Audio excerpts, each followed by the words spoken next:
하나님 말씀 보시겠습니다. 하나님 말씀은 출애굽기 23장 14절부터 19절까지 말씀입니다. 너는 매년 3번 내게 절기를 지킬지니라. 너는 무교병의 절기를 지키라. 내가 내게 명령한 대로 아비벌의 정한 때에 이래 동안 무교병을 먹을지니 이는 그 달에 내가 애굽에서 나왔음이라. 빈손으로 내 앞에 나오지 말지니라. 맥추절을 지키라. 이는 내가 수고하여 밭에 뿌린 것에 첫 열매를 거둠이니라. 수장절을 지키라. 이는 내가 수고하여 이룬 것을 연말에 밭에서부터 거두어 저장함이니라. 내 모든 남자는 매년 3번씩 주 여호와께 보일지니라. 너는 내 제물의 피를 유교병과 함께 드리지 말며 내 절기 제물의 기름을 아침까지 남겨두지 말지니라. 내 토지에서 처음 거둔 열매의 가장 좋은 것을 가져다가 너의 하나님 여호와의 전에 드릴지니라. 너는 염소 새끼를 그 어미의 젖으로 삼지 말지니라. 아멘.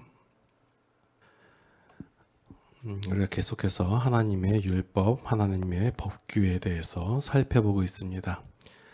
일반적인 종교에서 말하고 있는 율법, 법규와 기독교에서 말하고 있는 하나님의 법규, 하나님의 율법의 가장 큰 차이점은 바로 하나님입니다. 그 내용적에서 말하는 면에서 보면 불교에서 얘기하는 거나 아니면 기독교에서 얘기하는 거나 아니면 뭐 이단에서 얘기하는 거나 아니면 뭐 다른 종교들에서 얘기하는 내용이 비슷합니다. 그런데 그런 다른 종교하고 가장 큰 다름, 근본적인 특징, 그것은 바로 하나님입니다. 그래서 율법에서 강조하는 것은 하나님의 존재이며 하나님과 이스라엘과의 관계입니다. 그래서 우리가 말씀을 읽을 때 어떤 내가 수행해야 할 것, 말씀을 지켜야 될 것, 법대로 따라야 할 것, 여기에 초점을 맞추는 것이 아니라 그러한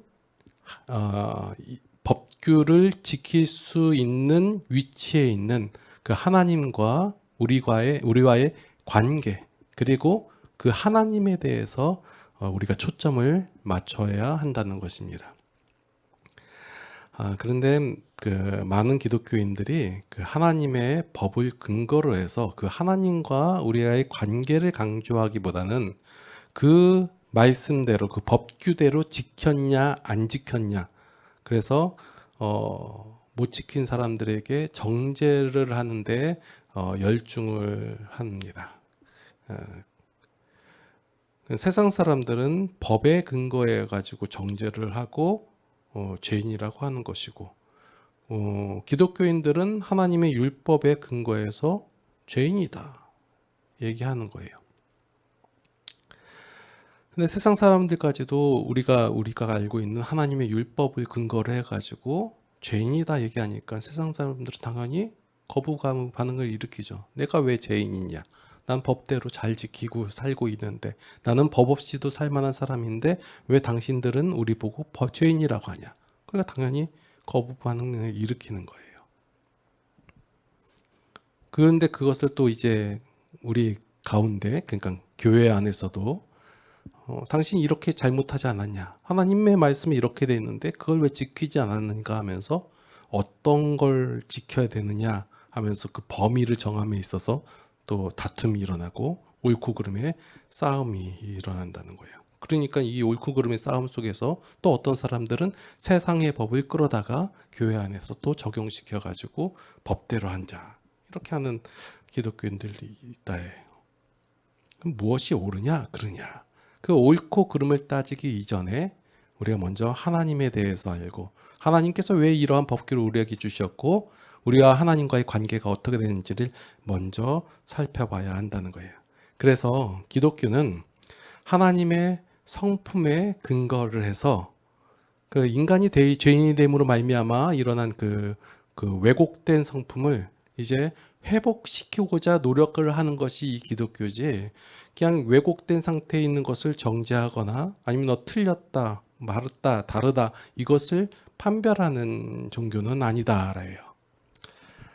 그래서 우리가 말씀을 읽으면서 내가 이 말씀대로 꼭 지켜야겠다라는 마음가짐보다는 먼저 이 말씀을 나에게 주신 하나님의 의도가 무엇인지, 또 그 하나님께서 나에게 어떻게 행하셨는지, 그 하나님은 그렇게 행할 수 있을 만큼 힘이 있는 분이신지, 이런 것을 먼저 아는 것이 중요하다라는 거예요. 그래서 이 출애굽기를 준 대상은 바로 이스라엘이에요. 이스라엘은 하나님께서 애굽으로부터 구원하신, 그리고 하나님의 백성 삼은 자들이에요. 다시 말해서 하나님의 말씀을 듣는 자들은 하나님의 은혜를 입은 자들이고 그 하나님을 아는 자들이다라는 거예요. 그 애굽 사람들이 하나님의 율법을 안 지켰다고 해가지고 하나님이 혼내거나 뭐 그런 게 없거든요. 그러니까 하나님의 관심사는 오로지 하나님의 백성들이에요. 하나님의 자녀들이에요. 그래서 하나님의 자녀들에게 이 율법을 주는 것이지, 하나님의 자녀가 아닌 자들에게 율법을 지키라고 하고 율법을 안 지켰을 시에 뭐 혼낸다 이렇게 하지 않으신다라는 거예요.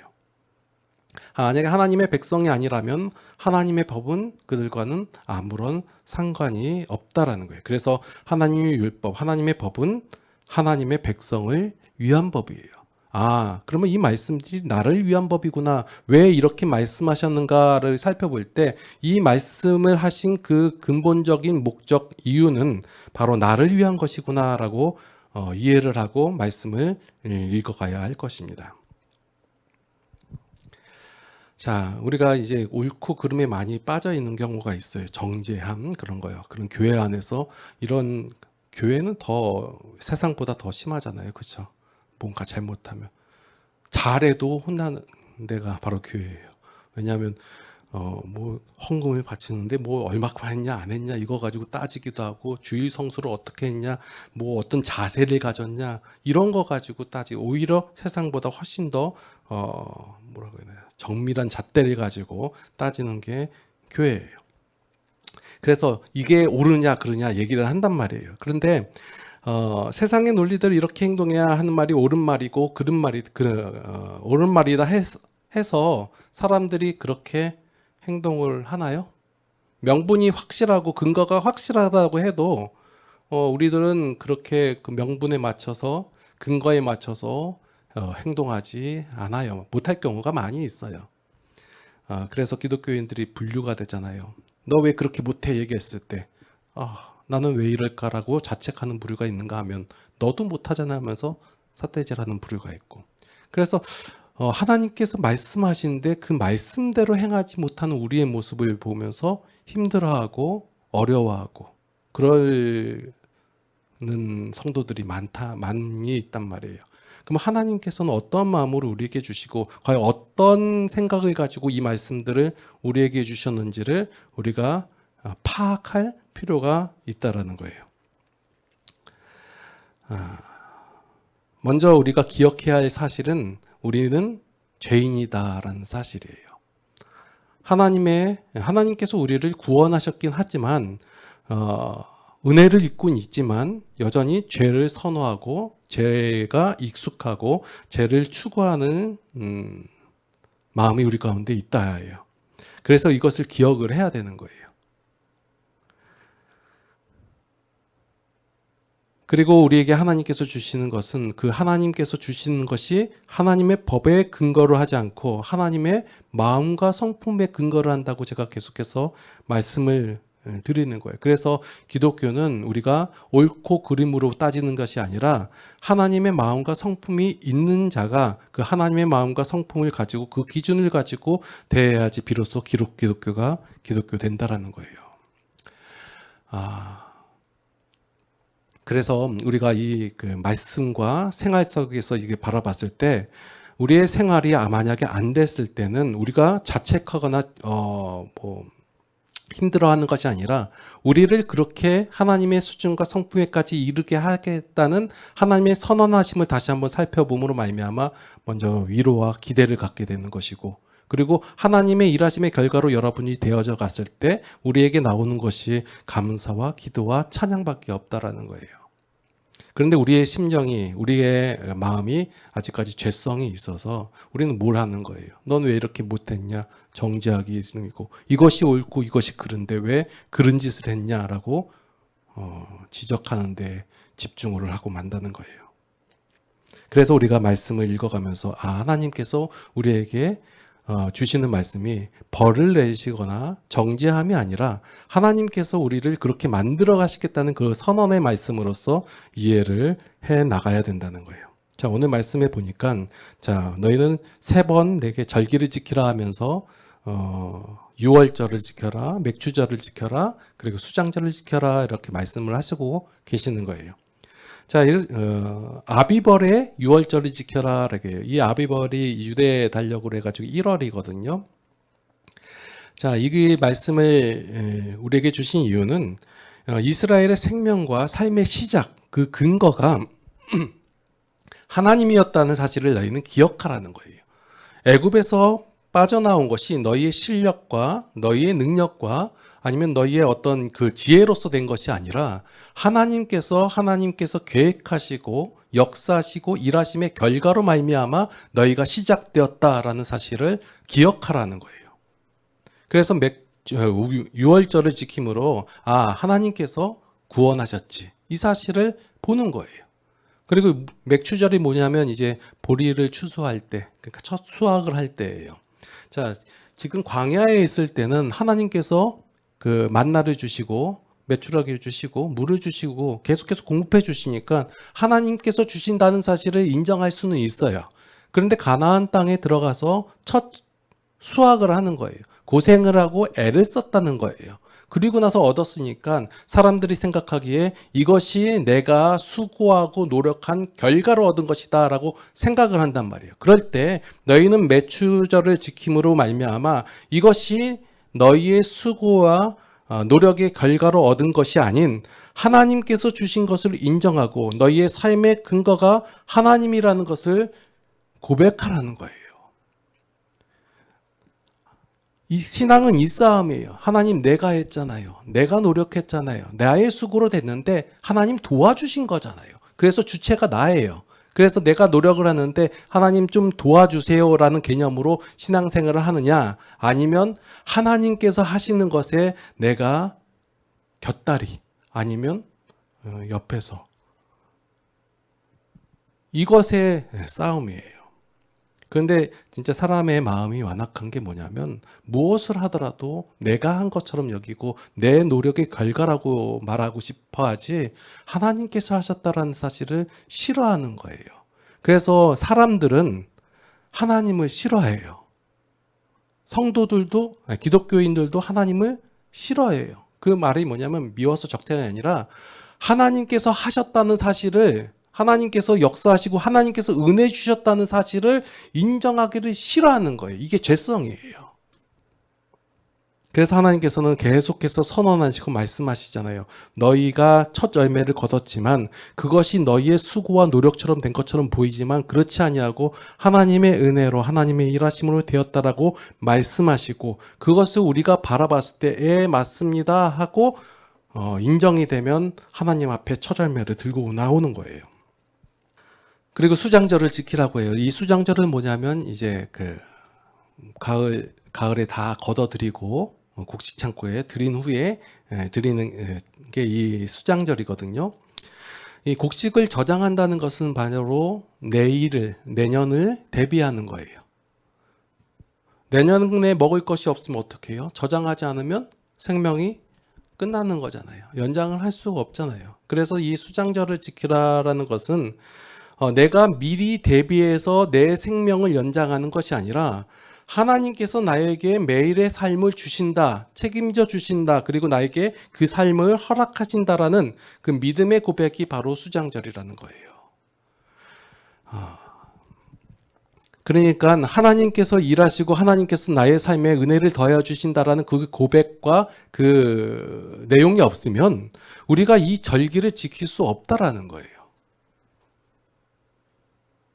그래서 이스라엘 백성들에게 하나님께서는 1년에 3번 이렇게 함으로 그 절기가 이를 때 기억하라는 거예요. 너희의 삶이 너희가 그 삶이 이루어지는 것이 너희의 수고와 노력으로 너희의 지혜로 되는 것이 아니라 하나님께서 이끌어 가신다라는 거예요. 그러면 사람들은 내가 합니다 해서 이제 하나님께서 하셨습니다라고 알아가는, 발견해 나가는 그 과정이 절기에 들어있다라는 거예요.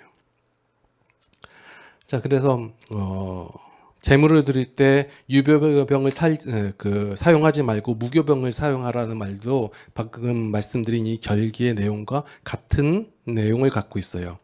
그 유교병하고 그 무교병의 차이가 뭐죠? 누룩이 있냐 없냐, 효소가 있냐 없냐 차이예요. 누룩은 집어넣는 거거든요. 무교병은 다른 어떠한 역할이 없고 무교병은 자기의 수고가 들어가는 거예요.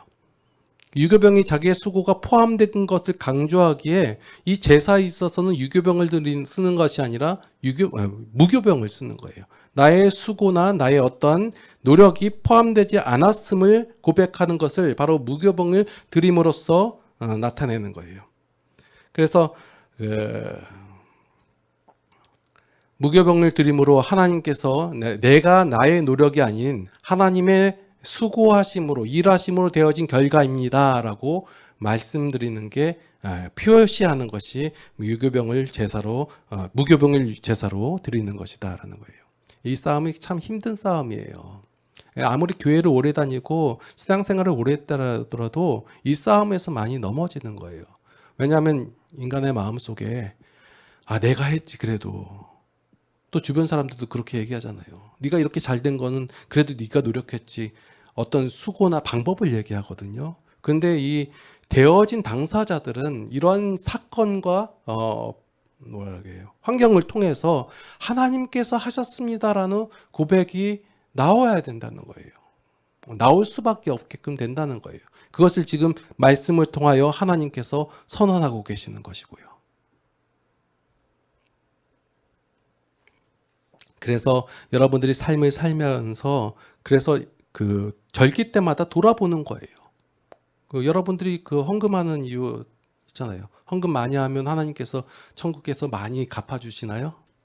제가 몇 번 말씀드리잖아요. 여러분들이 예배를 얼마나 정성껏 드리냐, 아니면 찬송을 하냐, 아니면 헌신을 하냐, 헌금을 하냐, 한다고 해서 하나님께서 큰 복으로 여러분들에게 주시지 않을 가능성이 많다.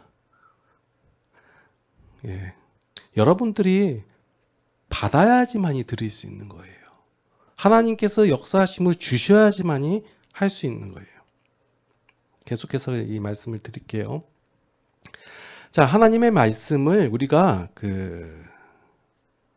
죄의 마음을 읽잖아요. 그러면 참 치사하고 더럽고 안 읽고 그래요. 보면 너희가 절기 때 그냥 빈손으로 오지 말고 뭔가 갖고 오라고 그러고 좋은 것으로 갖고 오라고 하고 그런단 말이에요. 이러면 교회도 다른 종교하고 다를 바가 없다라는 생각이 들잖아요. 우리가 여러분들 무당한테 갈 때 빈손으로 가나요? 복채를 들고 가잖아요. 기냥해 주는 경우가 없어요. 그리고 그 귀신의 마음을 감동시키려면 제사를 해야 되잖아요. 그래서 구슬 하잖아요. 그리고 부처님한테 갈 때 기냥 가나요? 잘 모르시나? 뭔가 가져가야 돼요. 교회에 올 때도 여러분들 절기 때 많이 들으시지 않았어요? 여러분들 직장 나가서 처음 월급을 받으면 처절매로 하나님께 드려야 되고, 또 뭔가 교회 물건 헌물을 하시려면 최고급으로 좋은 걸로. 그리고 교회 올 때는 여러분들 새 옷을 입고 단정하고 가장 좋은 것을 입고 하나님 앞에 나와야 된다. 이런 말씀 많이 들으셨잖아요. 이게 다 하나님의 말씀을 죄의 마음을 읽으면 나타나는 현상들이다라는 거예요. 근데 이 말씀을 다시 한번 하나님의 마음을 읽어가면요, 너희가 나올 때 빈손 오지 말라라는 말씀은 하나님께서 우리가 빈손으로 나오지 않을 수 있도록 공급해 주신다라는 말씀으로 읽게 되어진다는 거예요. 저는 여러분들이 하나님 앞에 나오고 하나님 앞에 헌물을 하고 헌신을 하고 한다는 것은 하나님께서 그렇게 할 수 있도록 채워주시고 더하여 주셨기 때문에 여러분들이 그렇게 할 수 있다라는 다라는 거예요. 그래서 감사의 말씀이 나오는 거예요. 우리가 하나님 앞에 빈손으로 나오지 않도록 계속해서 지속적인 공급하심을 주시구나. 안 주시면 안 하면 되는 거예요. 여러분, 하나님께서 안 주시잖아요? 그러면 빚 내서 하지 마세요. 이거 하나님께서 내가 빚이라도 내서 가지고 이렇게 헌신을 하고 하면 하나님께서 나에게 더 크게 주시겠지, 이런 생각하지 마세요. 절대로 하나님께서 주시기 전에는 하지 마세요. 하나님께서 약속하시고 선언하셨잖아요. 주시고 주신 것을 알았을 때 모르면 또 하지 마시고. 헌금이라는 것도, 이게 교회에서 헌금을 많이 얘기하는데 절기 헌금 많이 드리잖아요. 저는 이제 절기 얘기 하나도 안 하는데, 절기 헌금이라는 것도 여러분들이 하나님께서 주시고 하나님께서 이끌어 가신다는 그 인정함이 없이는 하지 마세요. 왜 하세요?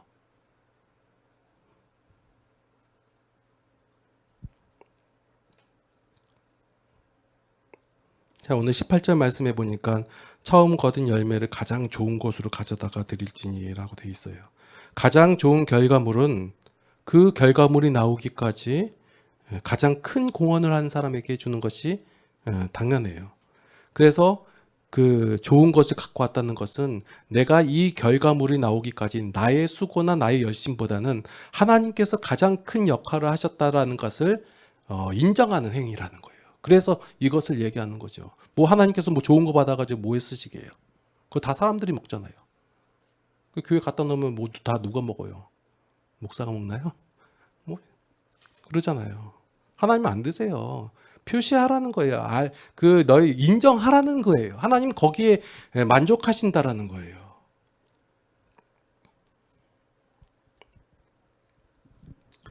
이렇게 함으로써, 우리가 표현함으로 말미암아 이것은 하나님께서 나에게 주신 것이다. 우리의 삶의 근거와 이게 유지가 되는 것이 바로 하나님께 있다라는 고백을 하는 거예요. 그래서 제가 여러분들에게 헌신하지 마십시오라고 얘기하는 것이 아니라, 하나님께서 하셨다는 것을 인정하지 않는다면 안 하셔야 됩니다. 이거예요. 주일날 예배 안 드려도 돼요. 하나님을 인정하지 않는데 왜 드려요? 그래서 우리가 먼저 해야 할 것은 하나님의 법규를 먼저 지키는 것보다 그 법규를 주신 그 하나님의, 그 법규를 선언하신 하나님의 마음과 의도를 먼저 알아야 하는 거예요. 그래서 설교보다 중요한 게, 예배보다 중요한 게 설교고, 설교보다 중요한 게 뭐예요? 말씀 읽기예요. 말씀을 읽어감으로 하나님께서 어떠한 심정과 어떤 마음과 어떠한 성품으로 우리에게 다가오셨는지, 말씀하셨는지, 선언하셨는지를 알고 그것을 아는 만큼 행하라라는 거예요. 하나님께서 우리에게 법을 주시는 것은 이 법을 지켜라라고 법을 강조하는 것이 아니라, 법을 충분히 지킬 수 있는 그러한 사람으로 내가 만들어주겠다라는 그 하나님의 의지, 하나님의 선언을 강조하고 있다라는 거예요. 말씀 속에서 우리는 이걸 찾는 거예요. 우리의 모습과 우리의 죄성과 우리의 마음을 살펴보면 도무지 할 수 없는 사람들이에요. 저만 해도 그러니까요. 이게 툭툭 나오고 의지가 나오고 나의 의지가 나오는데, 말씀을 통해서 하나님께서 나로 하여금 그렇게 만들어 주시겠구나 라는 것을 확인하는 거예요. 이스라엘도 그렇게 만들어 가셨잖아요. 하나님의 사람들을 그렇게 만들어 가셨잖아요. 그 하나님의 선언을 바라보고 하나님께서 나를 이렇게 하시겠다라는 것을, 그 하나님의 의지를 다시 한번 살펴보는 거예요. 그래서 하나님을 알아감으로 하나님의 의지를 발견하여서 그 하나님의 은혜를 날마다 고백하시기를 예수님의 이름으로 축원합니다. 기도하시겠습니다. 하나님, 참 우리는 마음이 완악합니다. 우리가 되어짐이 우리의 노력과 우리의 실력으로 된 줄 압니다. 그래서 우리의 삶 속에서 하나님을 배제시키고 살 때가 많이 있습니다. 하나님, 이러한 우리의 어리석음을, 우리의 미련함을, 우리의 완악함을 용서하여 주시옵소서. 하나님을 바라보고 하나님께서 우리에게 어떻게 행하신다 것을 듣고 그 하나님께서 나의 삶 속에서 행하셨을 때 우리가 감사함으로 고백하게 하여 주시옵소서. 하루하루를 살아갈 것입니다. 삶 속에서, 우리의 일상 속에서 하나님께서 어떻게 우리에게 은혜를 더하여 주셨음을 우리가 바로 깨달아 알아가게 하여 주시옵고 그 하나님을 날마다의 삶 속에서 찬송하고 인정하게 하여 주시옵소서. 이제는 우리 주 예수 그리스도의 무한하신 은혜와 하나님 아버지의 극진하신 사랑하심과 성령님의 감화, 감동, 교통, 인도, 보호, 역사하심이 이제 날마다의 삶 속에서 그 하나님을 찬송하기를 원하는 모든 성도들 머리 위에 이제로부터 영원토록 함께 하셨기를 간절히 축원하옵나이다. 아멘.